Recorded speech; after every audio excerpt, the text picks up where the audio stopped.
আমাদের ভারতবর্ষের গর্বমতী।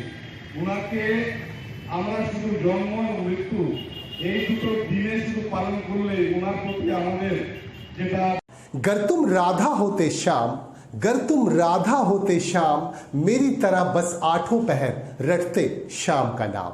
ये कविता है काजी नजरुल इस्लाम की। विद्रोही कवि काजी नजरुल इस्लाम की आज जयंती है। उनकी जयंती देश भर में मनाई जा रही है। मैं हूं संजय सिन्हा, आप देख रहे हैं खास बात इंडिया के इस बुलेटिन में आप तमाम दर्शकों का बहुत बहुत स्वागत। आज विद्रोही कवि काजी नजरुल इस्लाम की जयंती मनाई जा रही है। विभिन्न जगहों से हमारे पास रिपोर्ट आ रहे हैं। हमारे पास खबर आ रही है आसनसोल से। आसनसोल में याद किए गए विद्रोही कवि काजी नजरुल इस्लाम। आसनसोल के आश्रम मोड़ स्थित उनकी मूर्ति पर आसनसोल म्युनिसिपल कॉरपोरेशन की तरफ से उनकी प्रतिमा पर माल्यार्पण किया गया। इस मौके पर आसनसोल के मेयर विधान उपाध्याय और भावी डिप्टी मेयर वसीमुल हक और अभिजीत घटक जैसे लोग मौजूद थे। और दूसरी तरफ DYFI संगठन की तरफ से भी याद किए गए काजी नजरुल इस्लाम, उनकी प्रतिमा पर माल्यार्पण किया गया। कुछ खास तस्वीरें हमारे पास आ रही हैं, हम आपको दिखाते हैं।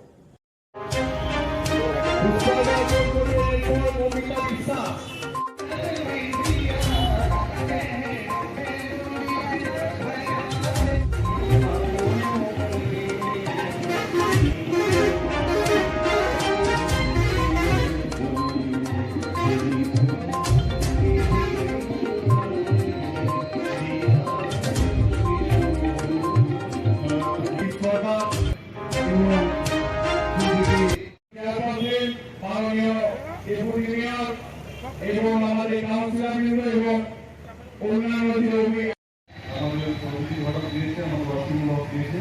তো আমি কবি কাজী নজরুল ইসলাম সম্পর্কে মানে এখানে আগত সব মানুষকে বলার কিছু নেই। আসানসোল কর্পোরেশনের পক্ষ থেকে আজকে আমরা 123তম জন্মবার্ষিকী পালন করতে পেরে আমরা খুশি এবং আনন্দিত। এখানে আগত সকলকে যারা নজরুল প্রেমী আছেন, যারা এসছেন সকাল সকাল, সকলকে অনেক অনেক অভিনন্দন এবং প্রীতি শুভেচ্ছা রইল। কর্পোরেশনের প্রধান যারা অফিসাররা রয়েছে সকলকে আমার অনেক অনেক অভিনন্দন এবং ধন্যবাদ। আমাদের চেয়ারম্যান আমদা আছে, ডেপুটি মেয়র অভিজিৎ ঘটক আছে, ডেপুটি মেয়র ওয়াসিমুল হক আছে, আমাদের সমস্ত কলিগের আছে, আমাদের কাউন্সিলররা আছে, সকলকে সাংবাদিক বন্ধুদের আমার অনেক অনেক ধন্যবাদ। যেহেতু এই প্রোগ্রামটা এই অনুষ্ঠানটা রবীন্দ্র ভবনে সন্ধ্যে 6টা থেকে হবে, তাই সকলকে আমন্ত্রণ রইল।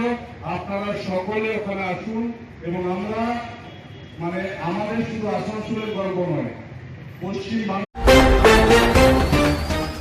पश्चिम बंगाल में SSC स्कैम की वजह से काफी चर्चा हो रही है। राजनीतिक गलियारे में इसकी चर्चा काफी तेज हो गई है और विरोधी दलों की तरफ से लगातार इसकी खिलाफत की जा रही है। आज भारतीय जनता पार्टी की तरफ से राज्य स्तर पर विक्षोभ प्रदर्शन किया गया, आंदोलन किया गया और ये मांग की गई कि 2 मंत्रियों पर जिन पर तलवारें लटक रही हैं, CBI इन 2 मंत्रियों से लगातार पूछताछ कर रही है, इन्हें मंत्रित्व पद से हटाया जाए, इस तरह की लगातार मांग की जा रही है। और ये आरोप लगाया जा रहा है प्रदेश की मुख्यमंत्री ममता बनर्जी पर कि इन आरोपों के बावजूद भी मंत्री पद से इन दोनों मंत्रियों को अब तक हटाया नहीं गया। आसनसोल में DI कार्यालय के समक्ष विक्षोभ प्रदर्शन किया गया। इस मौके पर आसनसोल दक्षिण की विधायक अग्निमित्रा पाल और भाजपा के दूसरे नेतागण मौजूद थे। और दूसरी तरफ हमारे पास खबर आ रही है मालदा जिले से। मालदा में भी विक्षोभ प्रदर्शन किया गया और यहां प्रदर्शन करते हुए मांग की गई कि दोनों मंत्रियों को हटाया जाए। एक मंत्री है पार्थो चट्टोपाध्याय और दूसरे मंत्री हैं परेश अधिकारी। इन दोनों मंत्रियों पर तलवारें लटक रही हैं और SSC स्कैम एक बड़े तौर पर उभर कर सामने आ रहा है। अब देखने वाली बात यह है कि इस पर किस तरह की कार्रवाई की जाती है। हम आपको दिखाते हैं आसनसोल और मालदा की कुछ खास तस्वीरें।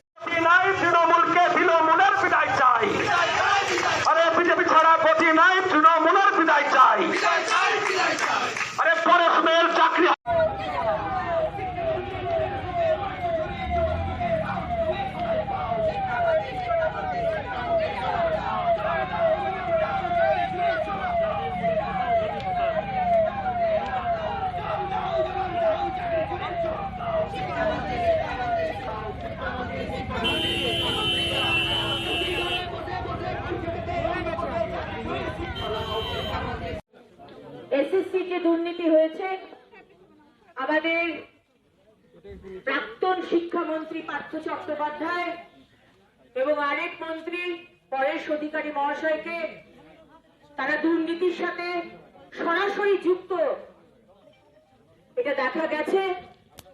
এবং সেই নিয়ে আসানসোলের যেসব শিক্ষা প্রতিষ্ঠান রয়েছে, সরকারি এবং সরকারি এডেড, গভর্নমেন্ট এডেড যে স্কুল, ইভেন মিশনারি স্কুল, হিংসা, খুন, সন্ত্রাস, তোলাবাজি, গণতন্ত্রকে হত্যা করা, শিক্ষা ব্যবস্থাকে হত্যা করা, শিক্ষা ব্যবস্থায় অরাজকতা এবং ঘুষ নিয়ে চাকরি দেওয়া। বিজেপি আজ মানিকচক বিধানসভার পথে নেমেছে। বিক্ষোভ মিছিল এবং র্যালি ছিল আমাদের, সেই র্যালি আপনারা দেখলেন হয়েছে। কারণ যতদিন না পর্যন্ত এই তলামূল এবং গণতন্ত্র হত্যাকারী তৃণমূল সরকারকে উৎখাত করতে না পারি, ততক্ষণ বিজেপির এই আন্দোলন চলবে। আমরা সাধারণ মানুষের জন্য এই পথে নেমেছি। কারণ একটা জিনিস আপনারা দেখেছেন, শিক্ষা ব্যবস্থায় অন্ধকার নেমে এসছে। এই জগতে অন্ধকার আলোতে যদি আসা যায়, একমাত্র শিক্ষাই ব্যবস্থা। শিক্ষা ব্যবস্থাকে একদম প্রতুপাত করে ফেলেছে এবং যে টাকা দিয়ে চাকরি, অযোগ্য লোককে চাকরি দেওয়া, তারই বিরুদ্ধে আমাদের লড়াই। এবং সবচেয়ে বড় কথা, আমাদের যারা চোর তাদেরকে জেলে ভরতে হবে। এই নিয়ে আমাদের আন্দোলন। এই তৃণমূল সরকারকে, এই তলামূল সরকারকে যতক্ষণ না আমরা বঙ্গোপসাগরে ছুঁড়ে ফেলবো, গণতন্ত্র প্রতিষ্ঠা করার লক্ষ্যে আমরা এই লড়াই চলব।